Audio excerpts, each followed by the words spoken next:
Nos arredores de Belém, em meio à aridez do deserto, um acontecimento trágico se desenrolava. Raquel, a amada esposa de Jacó, lutava pela vida durante o parto de seu segundo filho. O sol escaldante parecia testemunhar em silêncio enquanto Raquel, em agonia, buscava trazer seu filho ao mundo. Os gritos de dor ecoavam pelas tendas da caravana de Jacó, enquanto ele, impotente, assistia à luta de sua esposa.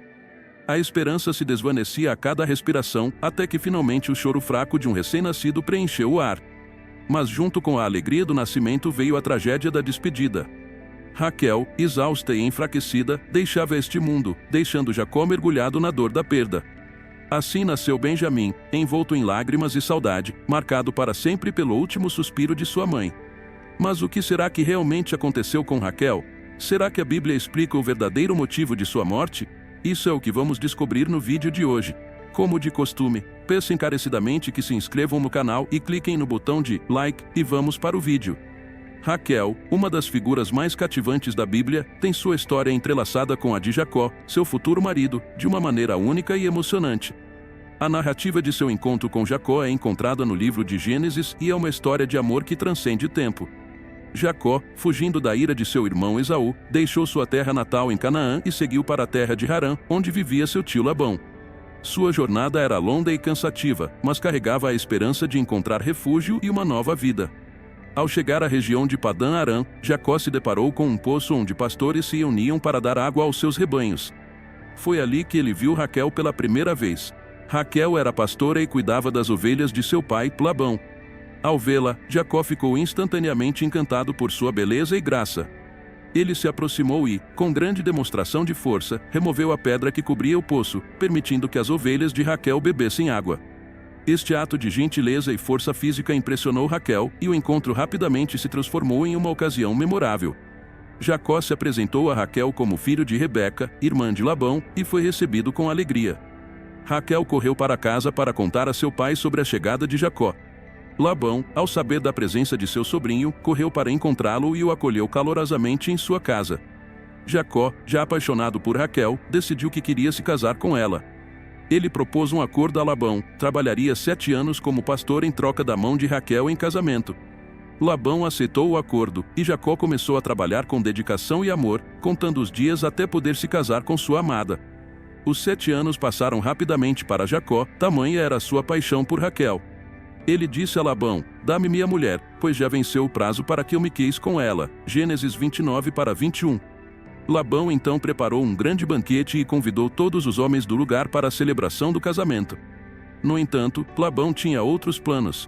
Na noite do casamento, ele enganou Jacó, substituindo Raquel por sua filha mais velha, Lia, coberta pelo véu do casamento e pela escuridão da noite. Jacó não percebeu o engano até a manhã seguinte, quando descobriu que havia se casado com Lia em vez de Raquel. Jacó ficou furioso e confrontou Labão. Labão explicou que, na sua terra, era costume casar primeiro a filha mais velha. No entanto, ele ofereceu uma solução: Jacó poderia se casar com Raquel também, desde que concordasse em trabalhar por mais 7 anos. Embora desapontado, o amor de Jacó por Raquel era tão grande que ele aceitou o acordo. E completou a semana de celebração do casamento com Lia antes de se casar com Raquel.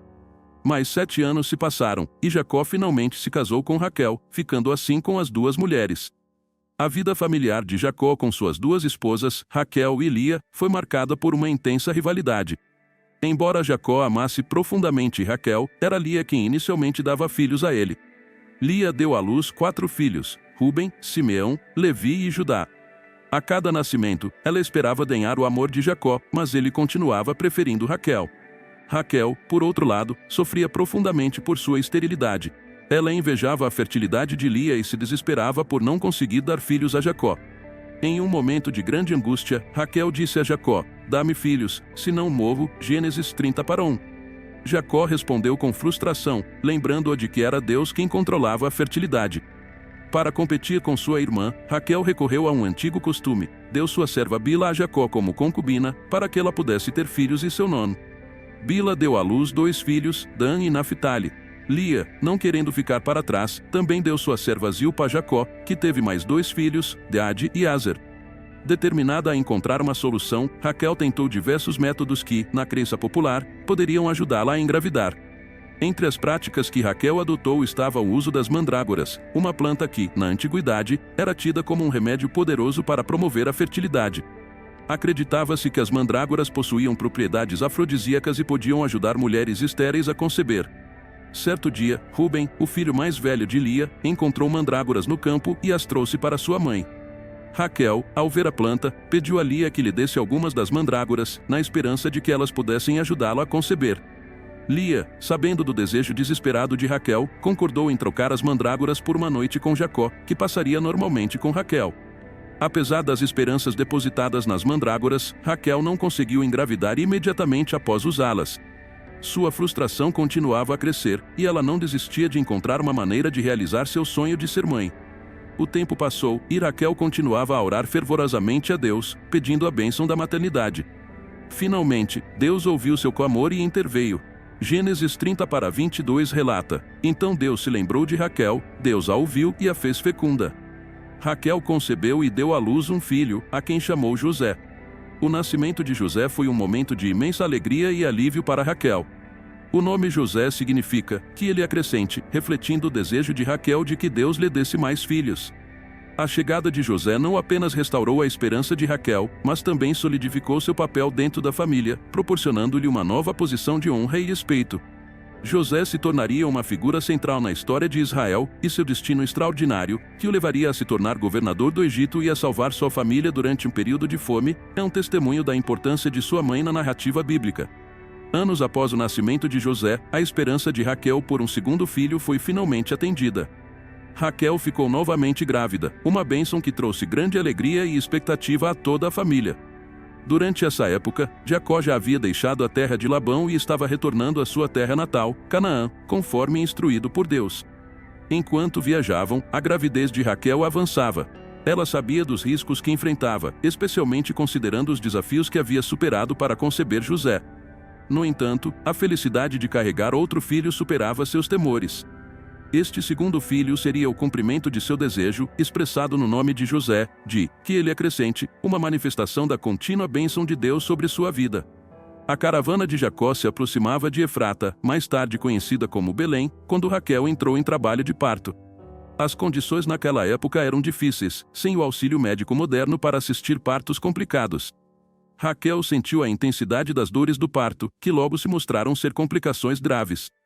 Gênesis 35, 16-18 relata esse momento angustiante. Eles partiram de Betel, e havendo ainda um pequeno espaço de terra para chegar a Efrata, Raquel deu à luz dificilmente. E aconteceu que, tendo ela trabalho duro no parto, lhe disse a parteira: Não temas, pois ainda terás este filho. Aconteceu, porém, que ao sair-lhe a alma, pois morreu, chamou-o Benoni, mas seu pai o chamou Benjamim. As palavras da parteira trouxeram algum conforto a Raquel em meio à sua dor extrema. Ela sabia que sua vida estava em risco, mas se agarrou à esperança e à promessa de ver seu segundo filho nascer. A aflição de Raquel era intensa, refletindo a severidade das complicações que enfrentava. Quando finalmente deu à luz, Raquel estava exausta e à beira da morte. Com suas últimas forças, ela chamou o recém-nascido de Benoni, que significa filho da minha aflição ou filho da minha dor. Esse nome refletia a profunda tristeza e sofrimento que Raquel experimentou durante o parto. O nascimento de Benoni foi um momento de extrema ambiguidade, a alegria de uma nova vida misturada com a tristeza iminente da perda de sua mãe. Jacó, profundamente abalado pela morte de Raquel, tomou uma decisão importante ao nome de seu filho. Ele decidiu mudar o nome de Benoni para Benjamim, que significa filho da mão direita, ou filho da felicidade. Essa mudança de nome foi significativa em vários aspectos. Primeiro, serviu como um tributo ao amor profundo que Jacó tinha por Raquel, transformando a conotação negativa associada ao nascimento de Benoni em algo positivo. Segundo, o nome Benjamim simbolizava a honra e a posição especial que ele teria na família, sendo o último filho de Jacó e Raquel. Gênesis 35, 19-20 registra este momento comovente. Assim morreu Raquel, e foi sepultada no caminho de Efrata, que é Belém. E Jacó pôs uma coluna sobre a sua sepultura. Esta é a coluna da sepultura de Raquel até hoje. Benjamim, o segundo filho de Raquel, se tornaria o ancestral de uma das 12 tribos de Israel, a tribo de Benjamim. Esta tribo desempenhou um papel crucial na formação e desenvolvimento da nação israelita. Um dos descendentes mais notáveis de Benjamim foi Saul, o primeiro rei de Israel. A escolha de Saul como rei marcou um ponto de virada na história israelita, transicionando de uma confederação tribal liderada por juízes para uma monarquia centralizada. Outra figura de destaque que descende da tribo de Benjamim é o apóstolo Paulo, também conhecido como Saulo de Tarso. Em suas epístolas, Paulo se identifica como um israelita da descendência de Abraão, da tribo de Benjamim, Romanos 11:1. Quanto à morte de Raquel, permanece um mistério. Alguns estudiosos e teólogos sugerem que sua morte pode estar ligada a eventos e declarações específicas que ocorreram durante sua vida. 3 principais teorias surgem das escrituras e tradições para tentar explicar o que aconteceu. Uma das interpretações mais comuns é que Raquel teria sido amaldiçoada por Jacó, resultando em sua morte prematura. Esta teoria baseia-se em um incidente específico envolvendo os ídolos domésticos de Labão, pai de Raquel. Quando Jacó decidiu fugir da casa de Labão, Raquel furtou os ídolos de seu pai e os escondeu. Labão, ao perceber o desaparecimento dos ídolos, perseguiu Jacó e sua família. Quando Labão confrontou Jacó sobre os ídolos roubados, Jacó, sem saber que Raquel era responsável, proclamou uma maldição: aquele com que achares os teus deuses não viva. Gênesis 31:32. Alguns interpretam esta declaração como uma maldição que inadvertidamente se cumpriu na morte de Raquel, embora a Bíblia não forneça uma conexão explícita entre a maldição e a morte de Raquel. Outra teoria intrigante está relacionada a uma declaração que Raquel fez anteriormente em sua vida, quando ainda era estéril e profundamente desesperada para ter filhos. Em Gênesis 30:1, Raquel disse a Jacó: "Dá-me filhos, senão morro." Esta declaração pode ser vista como uma expressão hiperbólica de sua angústia e desejo desesperado de ser mãe. Alguns intérpretes, porém, veem essas palavras como proféticas ou autorrealizáveis, sugerindo que Raquel, ao pronunciar estas palavras em um momento de intensa emoção, de alguma forma predeterminou seu destino. A morte de Raquel ao dar à luz seu segundo filho, Benjamim, seria uma realização trágica e literal de sua declaração, embora esta visão dependa da crença no poder. Outra teoria sugere que a morte de Raquel durante o parto de Benjamim seria vista como um castigo direto de Deus pela transgressão moral de roubar e manter os ídolos pagãos de seu pai. Este ponto de vista é reforçado pela narrativa bíblica, que frequentemente mostra Deus punindo a idolatria de maneira severa. No entanto, é extremamente importante notar que a Bíblia não faz uma conexão explícita entre o ato de furtar os ídolos e a morte de Raquel, portanto esta interpretação permanece especulativa e sujeita à análise teológica. Embora nenhuma dessas teorias tenha uma base conclusiva nas Escrituras, elas refletem as complexidades da interpretação bíblica e as tentativas humanas de compreender eventos trágicos através de interpretações teológicas e morais. A história de Raquel é rica em simbolismo e significado, e sua morte trágica ao dar à luz Benjamim continua a ser um ponto de reflexão. A vida e a morte de Raquel, no entanto, não são apenas eventos históricos, mas também carregam lições espirituais e morais que continuam a ressoar e a inspirar a fé e a reflexão. Mais importante do que achar a causa de sua morte é entender os significados e lições que a Bíblia nos traz. Raquel, a esposa amada de Jacó, enfrentou inúmeros desafios, incluindo a rivalidade com sua irmã Lia e a luta contra a esterilidade. No entanto, através de suas tribulações, vemos um exemplo de perseverança, fé e a graça divina. Raquel é uma figura que personifica o sofrimento humano e a busca por bênçãos divinas. Sua história reflete a complexa relação entre a humanidade e Deus, onde as provações e os desejos pessoais se encontram com o plano divino. Apesar de suas dificuldades iniciais, a narrativa de Raquel mostra a soberania divina e a resposta ao clamor sincero dos fiéis. Raquel, através de seus filhos e descendentes, deixou uma marca única na história de Israel e continua a inspirar gerações com sua fé, resiliência e devoção.